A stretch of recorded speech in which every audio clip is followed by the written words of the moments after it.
Welcome to another episode of Positive Solutions for Life. My guest today is Michelle Dickinson. She is a resilience visionary, workplace resilience trainer and coach, TEDx speaker, and best-selling author. She revolutionizes mental health by championing emotional well-being, self-reliance, and personal mastery.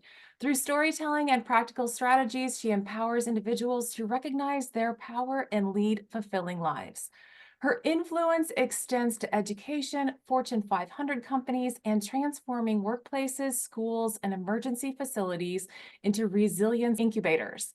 Michelle inspires a movement of resilience and challenges traditional leadership paradigms, guiding individuals to uncover their own potential.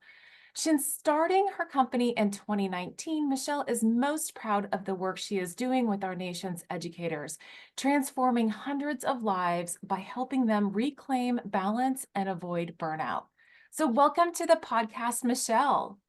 Thank you so much for having me. You're welcome. It's a pleasure. I'm so glad you're here. I'm looking forward to our conversation. So, with that, can you start out by sharing just a little bit more about you and your personal journey and how it has led to where you are today?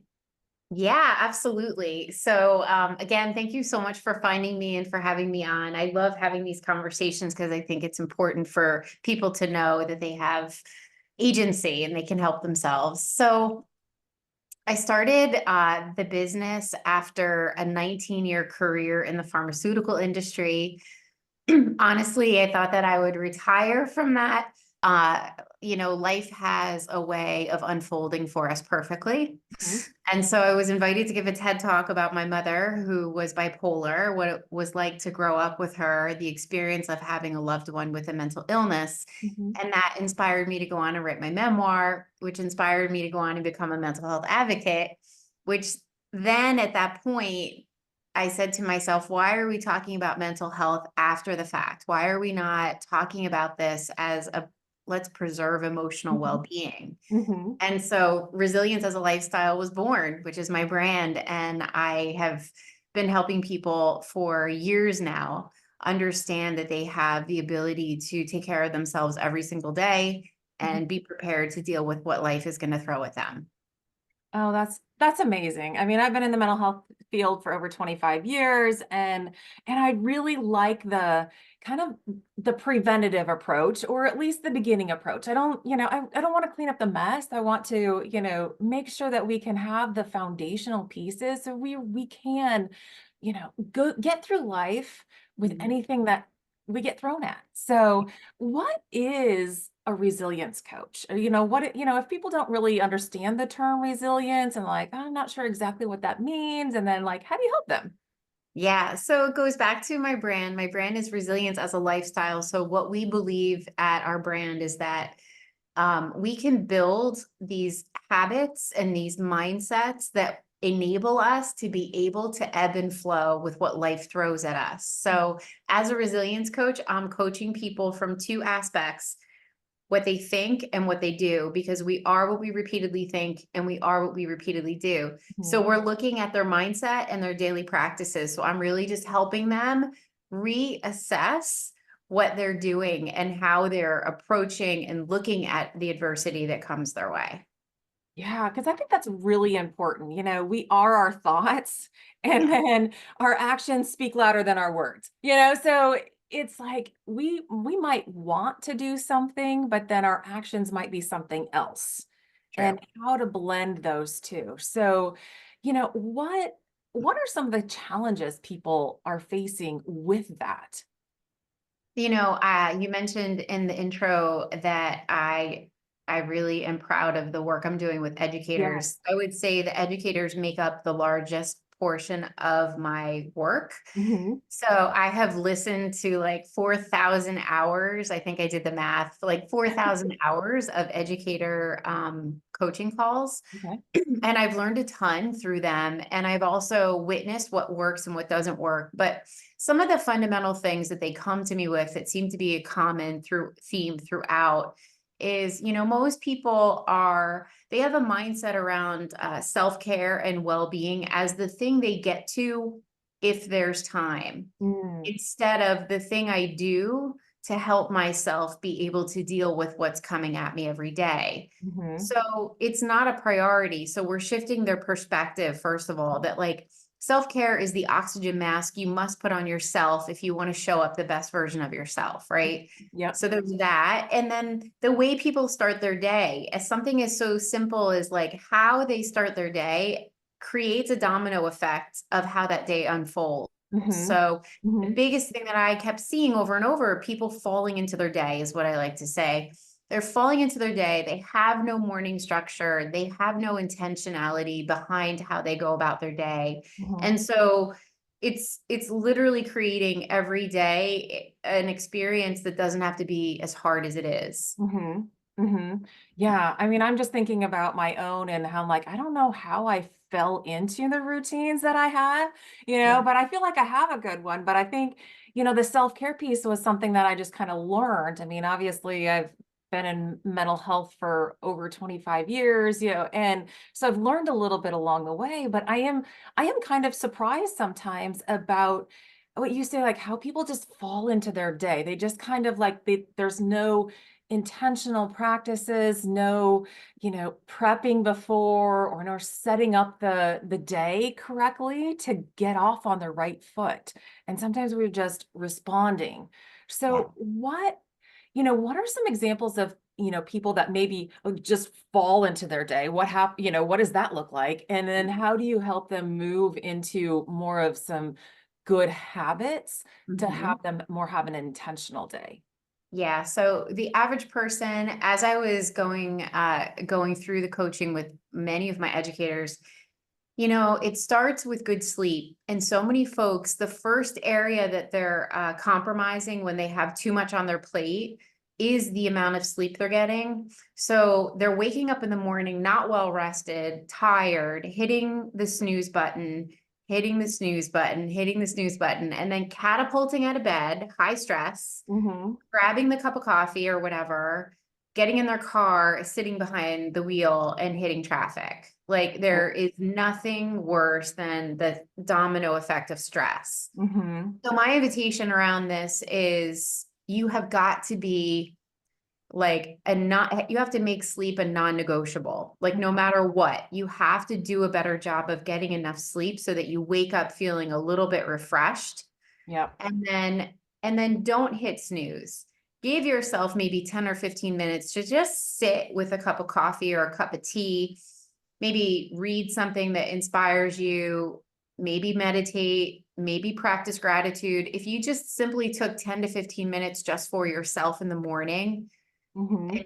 calmly eased yourself into the day, that's an energy that you're starting your day with. Right. You chances are it won't be as bad as when you're like boom, boom, boom, Mhm. grabbing Right. this, grabbing that, running, oh my gosh, I'm late, stressed, Yeah. right? Starting it calmly. Right. Right. And I think all of us might have examples in our head about when, we've had that nice day where we've actually started our day the night before, Yes. and we have prepped, maybe we've got some things organized. If you have kids, I sure hope that you've learned that it's good to get, the backpack, ready, the clothes laid out or something like that to be able to, ease into the morning to prevent those hair on fire type responses like, ah, crap. So it does start with that sleep. It's so important. But in order to do that, we have to be a little prepared before. But Yes, that 10 to 15 minutes is huge. it I really mean, is. and whether it's just like, oh, I used to say, like, I'm not a morning person, Yeah. I don't like to get up early. Yet I don't want to be rushed either. Right. Right. And think about it. We as human beings have a lot of responsibility. If you're a mom, you got your you're responsible for. If you're a partner, you want to make sure your partner's okay. At work, you want to make sure everyone is okay.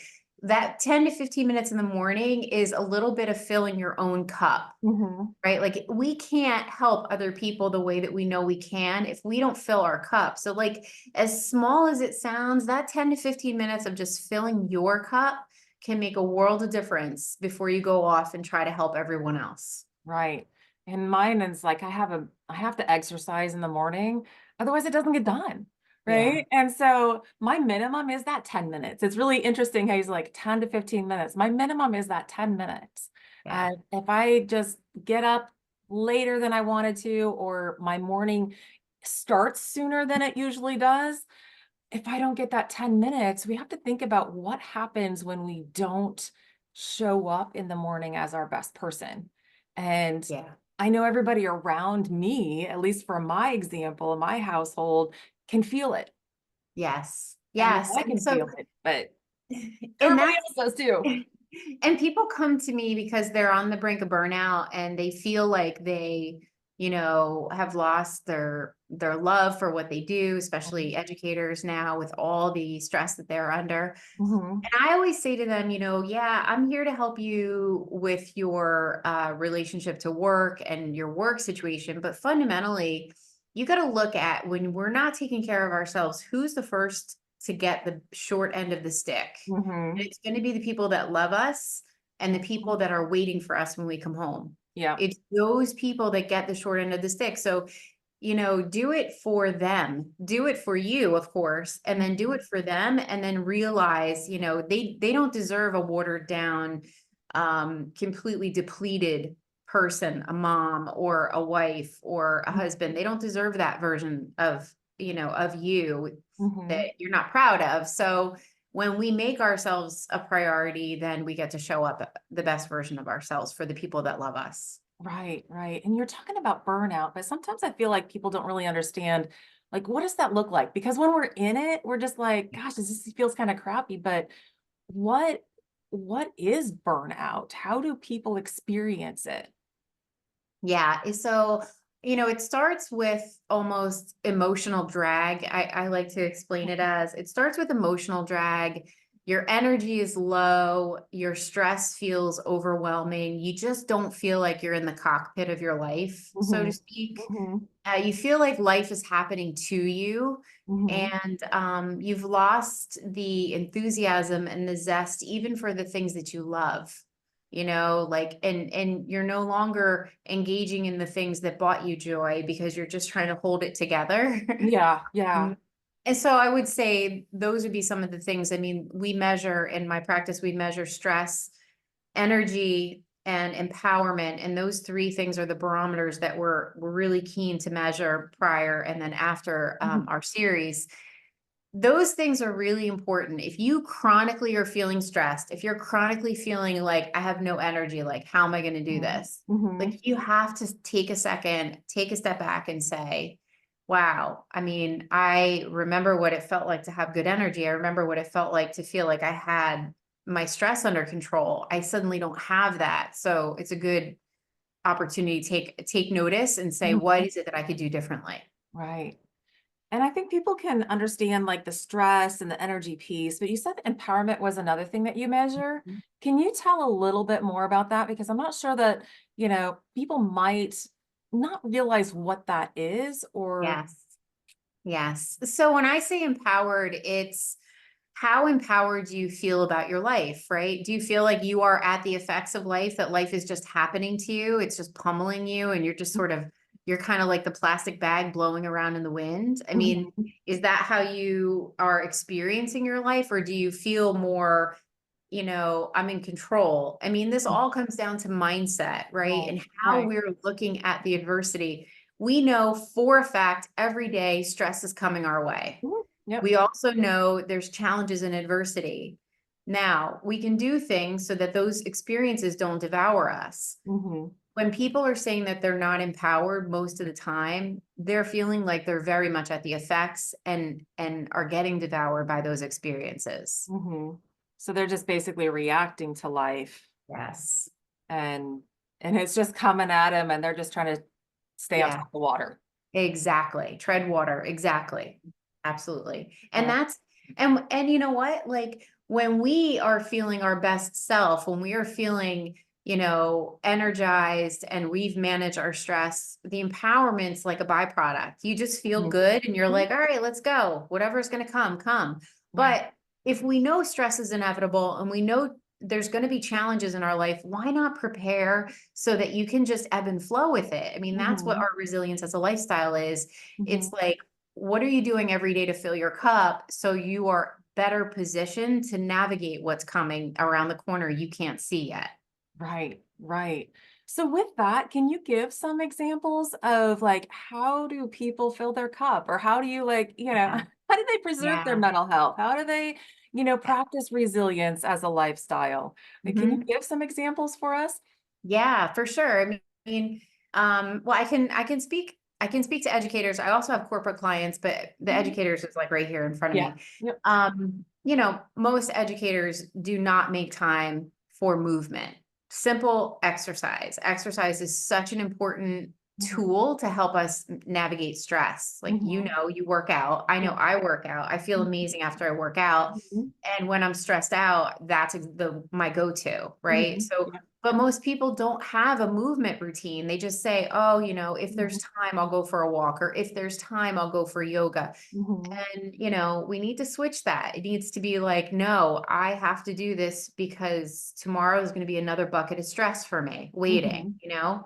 So it's movement. I mentioned sleep. Sleep is Mhm. critical. People do not realize how sleep and lack of sleep puts them at an incredible disadvantage to handle stress powerfully. Yeah. They can't deal with stress as effectively if they're not well rested and restored from the day before. Mhm. So that's why I say sleep should really become a non-negotiable. And Mhm. I even invite my clients to start tracking their sleep, Mhm. whether it's through some type of a monitor that they wear, becoming aware of how much sleep you're getting and if it's enough for your strain throughout the day is Mhm. so important. Yeah. Movement, sleep, hydration. Teachers are notorious for not being hydrated. And it's just like, you don't understand. You're giving yourself an opportunity to be unnecessarily tired. We know Mhm. that hydration, you feel Yeah. tired, you feel like you have a headache, you're not feeling really fresh. Right. Right. So hydration, diet, even the connection piece. I have so many teachers that work too much, and Mm. then I have to ask them, are you connecting with those you love? Are you Mhm. making the time to connect with the girlfriend on the weekend or with the guys, hanging out and having that connection? Mhm. We need that as human beings to have Mhm. that step away from those responsibilities and just connect with the people that we care about. Right. So Right. that's important. And then I would also say a hobby. It's sad when I talk to the majority of the people I coach and they just have lost the connection with the thing that they once loved to do. Mhm. And I Mhm. say to them, you don't understand, like, this is where you can create more balance. I'm Right. not trying to give you something more to do. I'm trying to get you to see that when you are engrossed in something you love, you Mhm. can A, draw energy from that, but B, like, create more of that balance in your life and be a little bit more fulfilled by engaging in something that just like fills your cup. Right. And that just like that's just a great example. I was just talking to my sister a couple weeks ago and she's just like, well, she's an interior designer and she works on a lot of different projects. She goes, I just had to take a part-time job um at a bakery because of the need to be fulfilled in starting a project and completing it like Hmm. right away. Hmm. Because often a lot of her projects are a year, 2 Hmm. years in the works, and it's like you feel like you don't ever get anything done. And it was Hmm. another creative outlet. And I can see that in myself too. I've got projects around the house that I was like, "Oh, I would just love to do that." And then if I don't get around to it, it feels draining because I'm not feeling that piece of myself. Yeah. So Yeah. that hobby piece, I think that's like, I don't know if it's like sleep, if you put them in order and I'm like, okay, sleep. Okay. Yeah. You don't want to see me without sleep because it's not good. And I think we can kind of get that. But again, we don't make it a priority enough.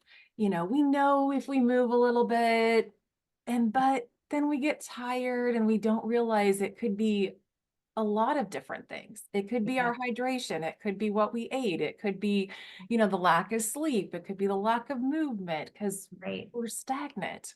Yeah. Yeah, exactly. But I think the first step for the average person is to take a step back and ask yourself, what is your relationship to self-care? Yeah. Because if your relationship is that's a nice to do, that's a nice to have, or when Susie goes off to college, then it's me time. I have so many people that say that. Well, when she leaves and when he does this, then and I say to myself, no, we have to shift that Mhm. relationship. This Mhm. this has to become like no, like I get in their face, like nobody's coming to save you. Right.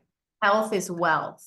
Mhm. You don't take care of you, we know compounded stress has a very negative impact on our overall well-being. Right. Right. So we have to really get real with ourselves if we want vitality and longevity. Like these are critical, little things that we should be doing for ourselves to keep Mhm. ourselves healthy and Right. not vulnerable for disease and, mental illness and all of that. Right. Right. Because if we don't take care of ourselves, we won't, when that time comes, when Susie goes to college or when this happens or when that happens, we might not even, one, we might not be here because of our health, but two, we might not be in the health that we need to be to do the things that we really wanted to do and we put off because we put off ourselves. Yeah, And it's, that I mean, oxygen mask is such a yes, great analogy yes, because it's always putting it on ourselves first, and it's not selfish.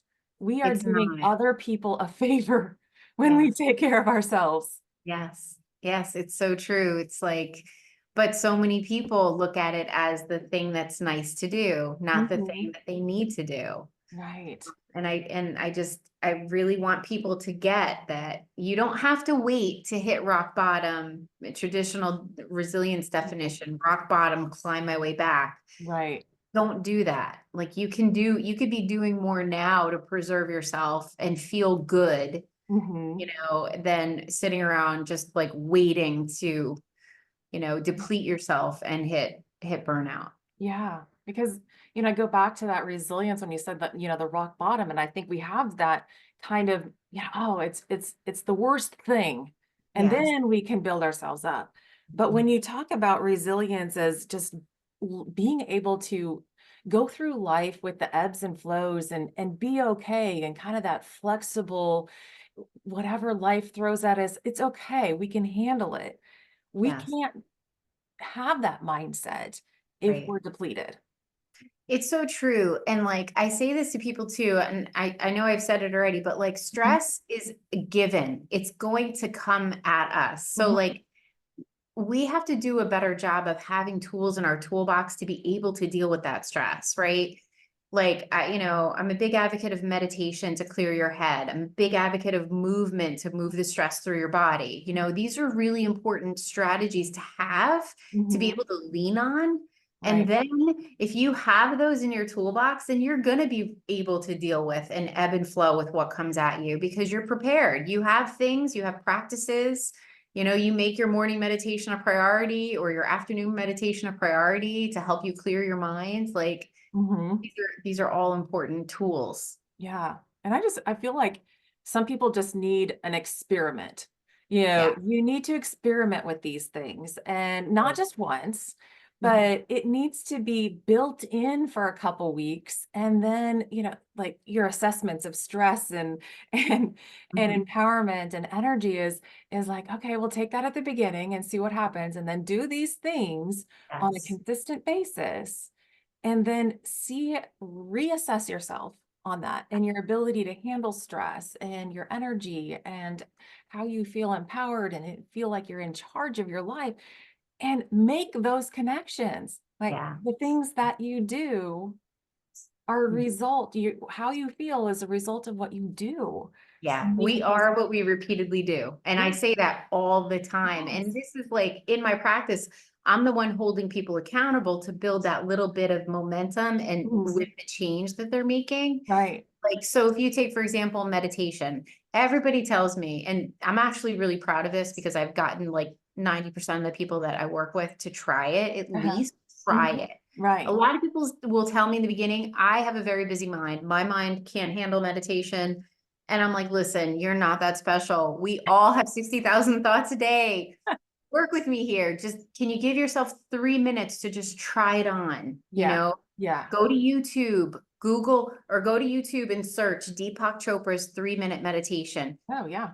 Just try it, but promise yourself you're going to try the 3 minutes for 5 consecutive days, because we know the compounding effect of meditation Mhm. is on the fifth day, it's going to be a very different meditation experience than day one. Mhm. But just say, just try that. Just try that for 5 days and see Right. if it helps you clear your mind at all. Yeah. And then once they do that, they're like, okay, so I'm ready. Do you have another one? And I'm like, yeah, go for an 8 minute, like just little Right. incremental change. Yes. Yes. And it's got to be consistent, like a 5-day challenge for yourself. Yeah. True. Hmm. And it's like, okay, and then go back and connect the dots. What did I do? And how did that help? Where can listeners find out more about you and your coaching programs? Oh, perfect. Yes. We are in the midst of finalizing our new website that will be Great. coming out. But in the meantime, the best place to reach me is going to be on LinkedIn. It's like my second home. I'm always pushing out resilience related content there. So LinkedIn. All right, awesome. That's great. We'll put that link in the show notes. And so as we wrap up today, is there a thought or quote that you would like to leave the listeners with? Hmm. I would say I'm going to repeat what I said earlier, Mhm. because I think it's a really important thing to think about. We are what we repeatedly are thinking, and we are what we repeatedly do. Mhm. So if you don't like your mindset, you have the ability to change your thoughts just like you change your clothes. And if you don't like your practices and what you're doing every day, and if there's not enough there for you, then you can change that. That's right. That's so true. And that goes for anything. And especially if we're just trying to, avoid burnout, trying to get through the day, we have that power to change our thoughts, change our actions. And all we need to do is one little tweak, even if it's a 3-minute meditation, just changing that. But the importance of sleep, movement, hydration, diet, our thoughts, and all of that, just choose one and start with it. Excellent. Thank you so much for joining me today, Michelle. It's been a pleasure. Loved our conversation. And even though you focus on educators at this moment, this applies to everyone. So thank you so much for your information. Thank you for having me, Wendy. You're welcome.